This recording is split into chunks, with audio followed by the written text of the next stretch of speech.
ఏంటి నానమ్మ నేర్పిందా? కానీ ఎప్పుడు నేర్పించిందా నాన్న? అసలు నువ్వేం మాట్లాడుతున్నావు? నువ్వు మా నాన్నవేనా? మనకి కిరికిరి దమ్ము వీకంగానే నేను ఏడున్నానో ఏం మాట్లాడుతున్నానో మర్చిపోయి 3 సారి ఒరిజినల్ క్యారెక్టర్ బయటకు వచ్చేసింది కదా రాబోయ్.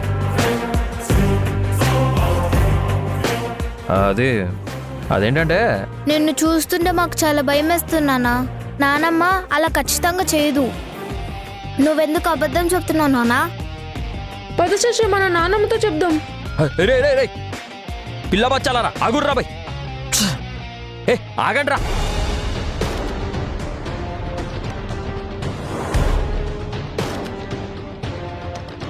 ఇట్లా బుక్ అయిపోయినాం ఇంతరా అబ్బాయి. ఇప్పుడు నేను దమ్ము కొట్టినా అని చెప్తే లోపల రాజమాత 1,00,000 ప్రశ్నలు వేసి నా దుమ్ము లేపుతుంది. ఈ పోరగాళ్ళు చూస్తేనేమో ఏళ్ళంతా లేరు, కానీ లాయర్ల లెక్క క్రాస్ క్వశ్చన్లు అడుగుతుర్రు. అచ్చం వీళ్ళ అమ్మ బుద్ధులే వచ్చినట్టు వీళ్ళకి. ఇప్పుడు ఈ పంచాయతీ ఎట్లా మేనేజ్ చేయాలి? కాశీగా ఒక సిగరెట్ దమ్ముకి కక్కుర్తి వాడి మొత్తానికి నాశనం చేసుకుంటున్నావు కదరా. శనివారం నా చుట్టుపక్కన తిరుగుతున్నట్టు.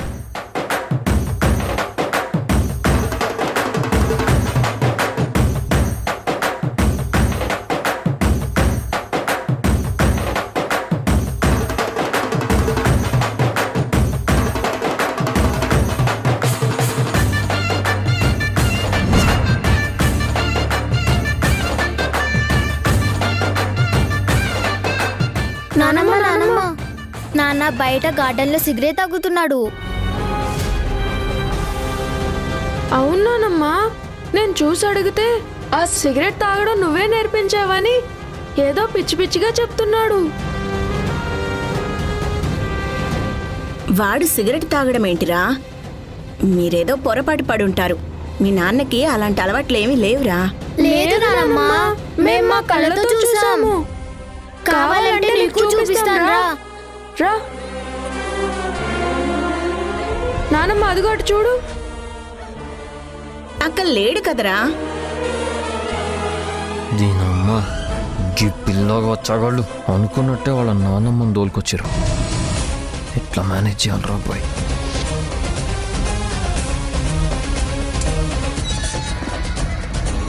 నానమ్మ అదిగో. రా నానమ్మ.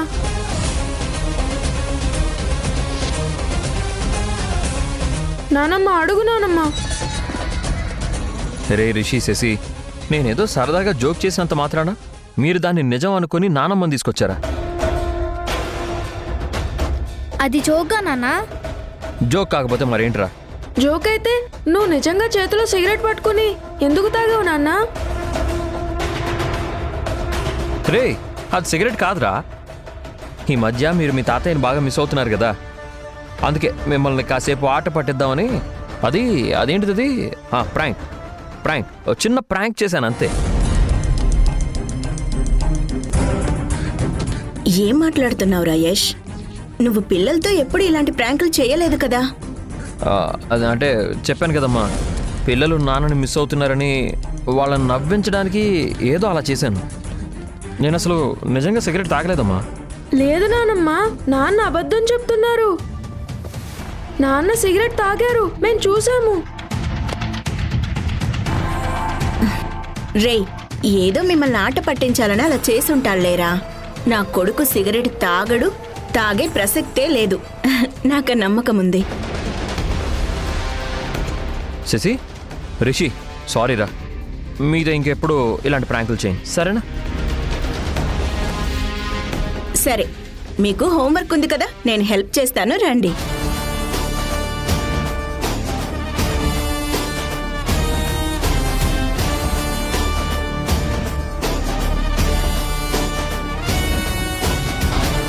ఏంటి సింధు అలా చూస్తున్నావు? నువ్వు సిగరెట్ ఎందుకు తాగావు యష్? చెప్పాను కదా, నేనేదో ప్రాంక్ చేస్తుంటే పిల్లలు దాన్ని నిజం అనుకున్నారు. లేదు, నువ్వు తాగావు. రిషి అంత ఖచ్చితంగా తాగావు అని చెప్తున్నాడంటే నువ్వు ఖచ్చితంగా తాగావు యష్. ఏంటి సింధు నువ్వు కూడా? అమ్మ నన్ను నమ్మింది, నువ్వు నన్ను నమ్మవా? నువ్వు కొడుకువి కాబట్టి అత్తయ్య నీ మాటలు నమ్మారు, కానీ నేను తల్లినే కదా. నేను నా కొడుకు రిషి మాటే నమ్ముతాను. మన పిల్లలు తొందరపడి ఏ విషయంలో అబద్ధం చెప్పరు. వాళ్ళు నువ్వు చేసావు అని చెప్పారంటే నువ్వు ఆ పని చేసావు.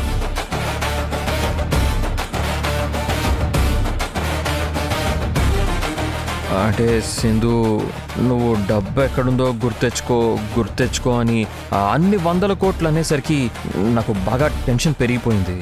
సిగరెట్ తాగితే మైండ్ రిలాక్స్ అయ్యి జరిగినవన్నీ గుర్తొచ్చే అవకాశం ఉంటుందని ఎక్కడో విన్నాను. అందుకే నువ్వు చెప్పేది నిజం కాదు అని నీకు తెలుసు, వింటున్న నాకు తెలుసు. నీకు నిజంగా డబ్బు ఎక్కడుందో గుర్తు తెచ్చుకోవాలంటే బయట పిల్లలతో ప్రాంక్ అని అబద్ధం చెప్తూ సిగరెట్ తాగవు. అది ఎలా గుర్తు తెచ్చుకోవాలో కనీసం ఒక చిన్న ప్రయత్నమైనా చేస్తావు. యష్, నీ కండిషన్ నాకు తెలుసు. అందుకే నేను గుర్తు తెచ్చుకోవడానికి ప్రయత్నం చేయని అంటున్నానే కానీ గుర్తు తెచ్చుకో అని నిన్ను ప్రెషర్ చేయడం లేదు. మొన్నటికి మొన్న తాగి డ్రైవ్ చేస్తూ యాక్సిడెంట్ అయ్యి జరిగిన విషయాలన్నీ మర్చిపోయావు. ఇప్పుడు అవి గుర్తు తెచ్చుకోవడానికి ఎప్పుడు లేంది ఇలా సిగరెట్ కాల్చాల్సిన అవసరం లేదు. ఏం చెయ్యాలో నేను చూసుకుంటాను. నువ్వు వీటన్నిటికీ దూరంగా ఉంటానని నాకు ప్రామిస్ చెయ్యేష్.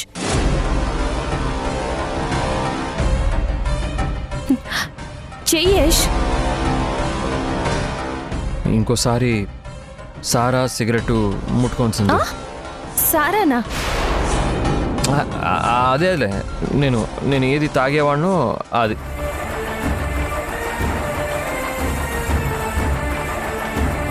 ఇది యష్ నీ పరిస్థితి. నువ్వు గతంలో ఏం చేసేవాడివో కూడా నీకు సరిగ్గా గుర్తులేదు. ఇంతకన్నా నువ్వు లైఫ్ని కాంప్లికేట్ చేసుకోకు.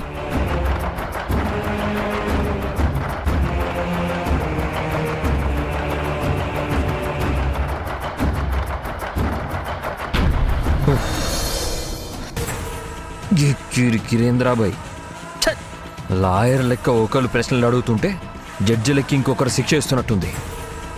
గసలు ఇది కొంపనా కోర్ట్ రూమా? ఏడనే సెటిల్ అవ్వాలనుకున్నా కానీ గది చాలా కష్టం. ఈ పిల్ల బచ్చాలని సింధుని మేనేజ్ చేసుడు అంత ఈజీ కాదురా బాయ్.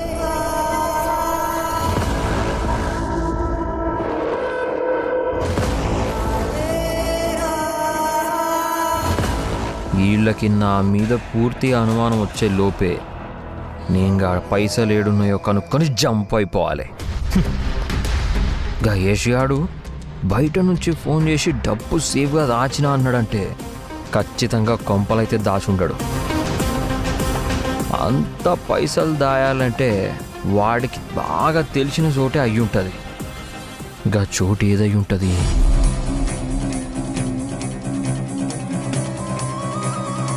ఇంటి తర్వాత సేఫ్ ప్లేస్ అంటే ఆఫీస్ అయి ఉంటుంది.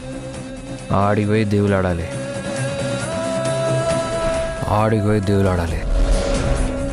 దేవులాడతా. ఈ కాశీగాడు కన్నేసిండంటే దొరికి తీరాల్సిందే.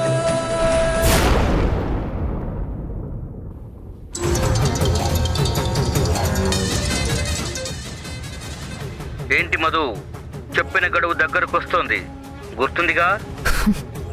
అది మర్చిపోయేంత చిన్న అమౌంట్ కాదు కదా. రిలాక్స్ అయ్యేంత సమయం కూడా నాకు ఇవ్వలేదు. నాకు గుర్తుందిలే. మంచిది, చెప్పిన గడువు అవ్వగానే నేనే ఆ డబ్బు ఎక్కడికి తీసుకురావాలో చెబుతాను. ఎందుకు ఇలా టార్చర్ చేస్తున్నారు? ఒక్కసారి చెప్పారు, అర్థమైంది. మీరు చెప్పిన టైంకి ₹1 కోటి ఇవ్వకపోతే ఆ వీడియో మా అత్తయ్య దగ్గరికి వెళ్ళిపోతుంది. ఎట్టి పరిస్థితుల్లోనూ నేను ఆ డబ్బుని ఎలాగోలా అరేంజ్ చేస్తాను. అది నా తలనొప్పి. మీరు ఇలా కాల్ చేసి నా మీద ప్రెషర్ పెట్టకండి. మా అత్తయ్యకే కాదు, ఫ్యామిలీలో ఆ వీడియో ఎవరికి వెళ్ళినా నీకు ₹1 కూడా ఇవ్వను. ఇది బాగా గుర్తుపెట్టుకో. ఇప్పటి వరకు ₹1 కూడా అరేంజ్ అవ్వలేదు. టైం చూస్తే దగ్గర పడుతుంది. ₹1 కోటి ఎలా తీసుకురావాలి? అంత డబ్బు సంపాదించలేం, కానీ ఈ ఇంట్లో ఏదైనా కొట్టేయాలి. అలా చేస్తేనే నా ప్రాబ్లం సాల్వ్ అవుతుంది. లేదంటే చాలా ప్రాబ్లమ్స్ వస్తాయి. టైం చూసుకుని ఏం కొట్టేయాలో ప్లాన్ చేసుకోవాలి.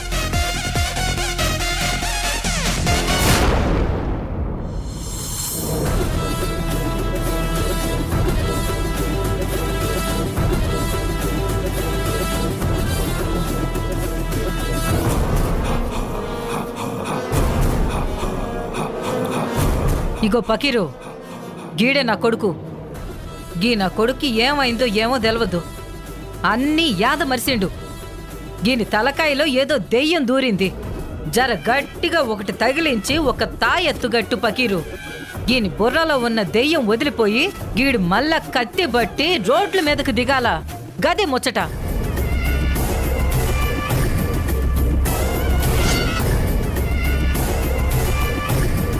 జూ మంతరకాళి, జూ మంతరకాళి, నీ బుర్రలో ఉన్న సైతాన్ పోవాలి. అమ్మ జూ మంతరకాళి, బాగో సైతాన్ అమ్మ, బాగో. ఏంటమ్మా ఇది? బాగో సైతాన్ బాగో, బాగో బాగో. అల్లా దైవల్ల ఇక అంతా బాగుంటుంది. సైతాన్ కథం. నిజంగానేనా? నన్నే అనుమానిస్తున్నావులే.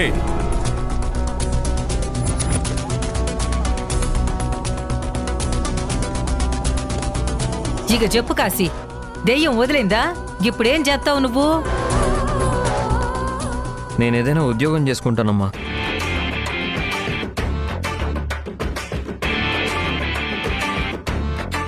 దొంగ పకీరు, పైసలు దండగా, దయ్యం వదలలేదు, పాడు వదలలేదు.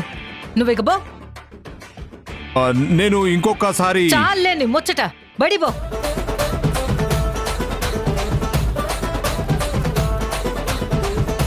రే కాశీగా, ఏమైందిరా నీకు? ఏందేందో మాట్లాడుతున్నావు? జాబ్ ఏందిరా కొత్తగా?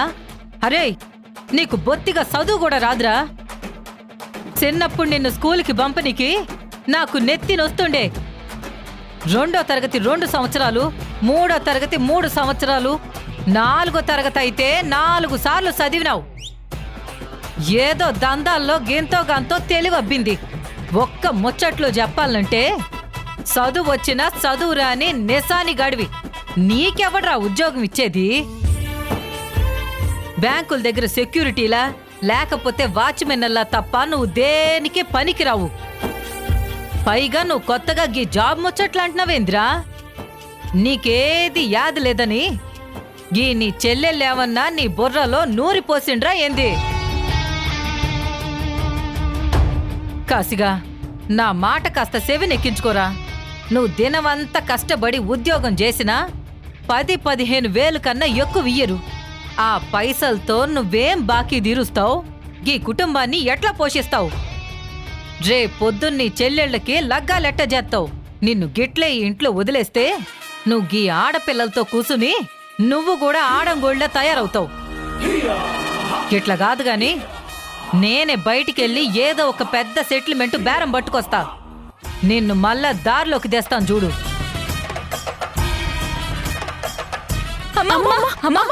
అమ్మమ్మ వద్దమ్మా, ప్లీజ్ అమ్మా. అమ్మా ప్లీజ్ అమ్మా, అన్నని మళ్ళా ఆ రక్తపాతంలోకి గొడవల్లోకి దించకమ్మా, ప్లీజ్ అమ్మా. అమ్మా, ఇది వరకు ఇట్లనే చేసి సారా సిగరెట్ అన్ని నువ్వే నేర్పినావు. ఇప్పుడు అన్న మారిపోయిండమ్మా. కాళ్ళు పట్టుకుంటానమ్మా, ప్లీజ్ అమ్మా. ఇద్దరిని ఇంకొక్క మాట మాట్లాడారంటే అన్నట అన్న ఏందే? ఈ మధ్య తెగ ప్రేమ పుట్టుకొచ్చేస్తుంది మీ అన్న మీద.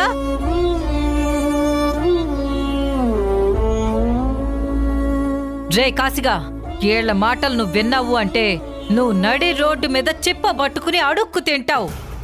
నేను బేరం పట్టుకొస్తా. ఒక్కసారి నువ్వు కత్తి దిప్పినావంటే మళ్ళా నీ పాత గతంలోకి ఎట్లా పోవో నేను చూస్తా.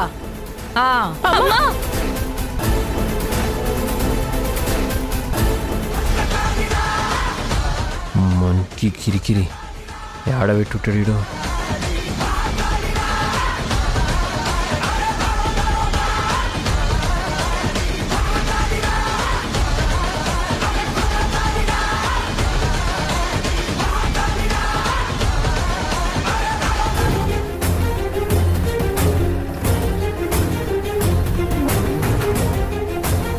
అంటే సింధు, నువ్వు డబ్బు ఎక్కడుందో గుర్తెచ్చుకో అని అన్ని 100 కోట్లు అనేసరికి నాకు బాగా టెన్షన్ పెరిగిపోయింది.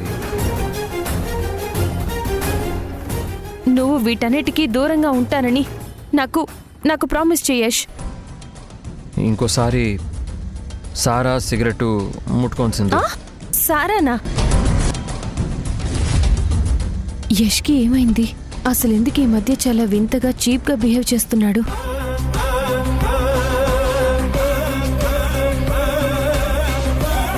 ఏదో తేడాగా అనిపిస్తుంది.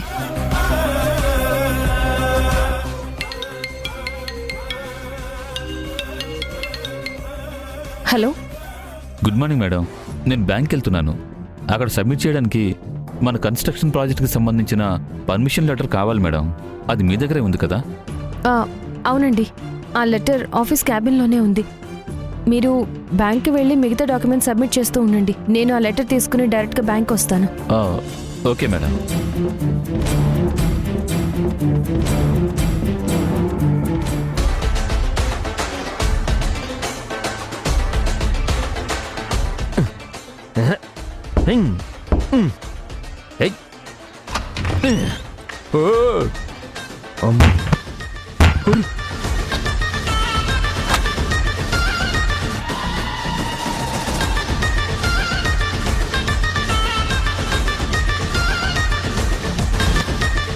జీవితం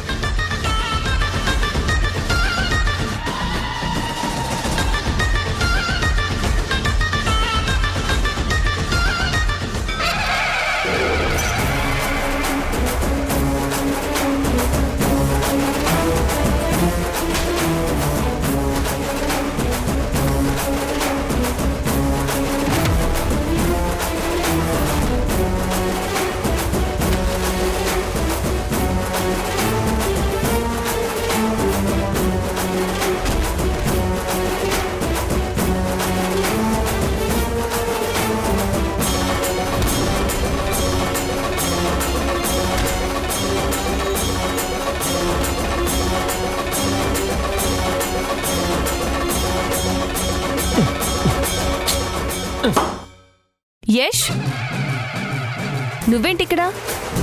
అసలు ఇక్కడేం చేస్తున్నావు? అదే సింధు, అది సింధు, ఎందుకో డబ్బు ఆఫీస్లో పెట్టానేమోనని అనుమానం వచ్చింది. అందుకే వెతకడానికి ఇక్కడికి వచ్చాను.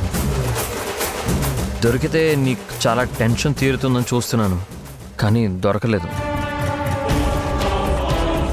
అమ్మో, ఈ పిల్లకి లాజిక్ చెప్తే అస్సలు వర్కౌట్ అవ్వదు. ఎమోషన్స్ ఈయన పెట్టి గట్టిగా కొట్టాల్సిందే. సింధు, ఈ యాక్సిడెంట్ తర్వాత నిన్నెలా ప్రేమించానో మర్చిపోయి ఉండొచ్చు, కానీ నిన్ను ప్రేమించడం మాత్రం మర్చిపోను. నీకేమన్నా అయితే నేను తట్టుకోలేను సింధు. అలాంటిది నా వల్ల నీకు కష్టం వస్తే అది అసలు నేను భరించలేకపోతున్నాను.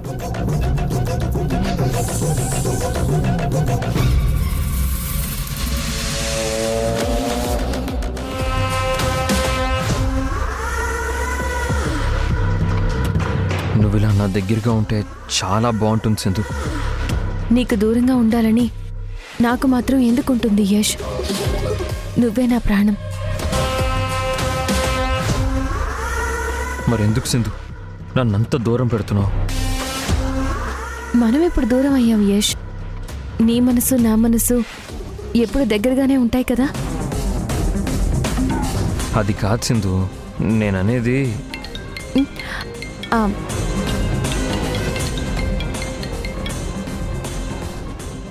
మేడం, నేను బ్యాంక్ దగ్గరకు వచ్చేసాను. మీరు వస్తున్నారా? నేను ఆఫీస్లో ఉన్నాను.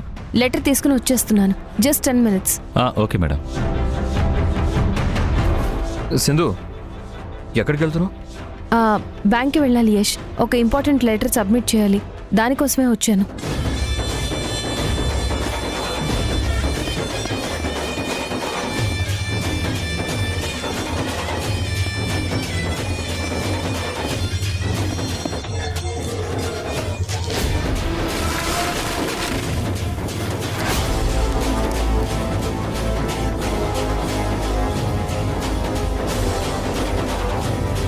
దొరికింది యష్. నువ్వు కూడా నాతో బ్యాంక్ వస్తావా? లేదు సింధు, ఇంకాసేపు ఇక్కడ ఉంటే ఏమైనా గుర్తు రావచ్చేమో అనిపిస్తుంది. కొంచెం ఇక్కడే టైం స్పెండ్ చేసి నేను తర్వాత వస్తాను. ముందైతే నువ్వు వెళ్ళు. సరే యష్, జాగ్రత్త.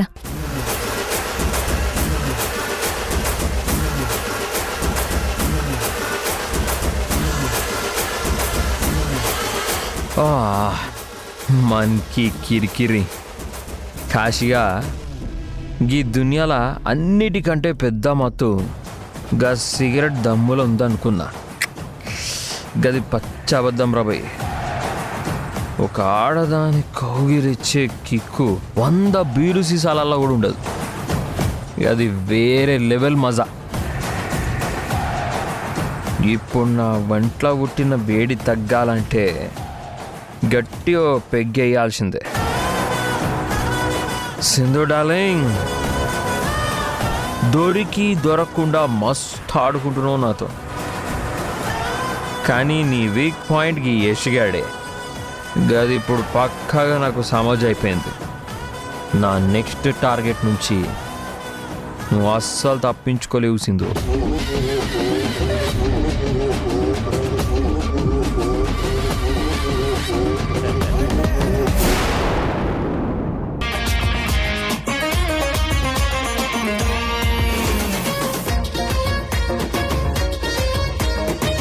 ఎట్లా గలపాలా? తినో. మనకి కిరికిరి వీళ్ళకి ఇట్లా దొరికిపోయిన ఇంతరా బాయ్.